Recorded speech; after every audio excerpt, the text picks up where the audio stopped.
दोस्तों, भारत और अमेरिका के बीच जो ट्रेड डील होने का दावा किया जा रहा है अभी, मुझे लगता है इसमें सफाई आने की ज़रूरत है सरकार की ओर से। सरकार को क्लैरिफाई करना चाहिए कि इस ट्रेड डील में क्या-क्या ख़ास पॉइंट्स हैं,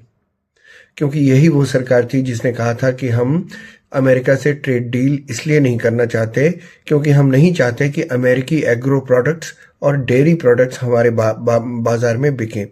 क्योंकि जब ऐसा होगा तो हमारे किसानों का क्या होगा, हमारे किसानों के जो प्रोडक्ट्स होंगे उनका क्या होगा। तो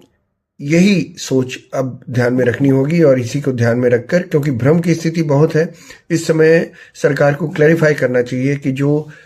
एग्रीकल्चर प्रोडक्ट की बात लिखी हुई है ट्रेड डील में, तो उसमें क्या क्या चीज़ें शामिल हैं।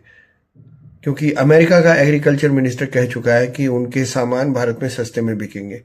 तो अगर इतने सस्ते में बिकेंगे तो हमारे किसानों का क्या होगा, ये चीज़ सरकार को देखनी होगी। इसीलिए मैं कह रहा हूँ प्रधानमंत्री को या तो कृषि मंत्री को सामने आना चाहिए और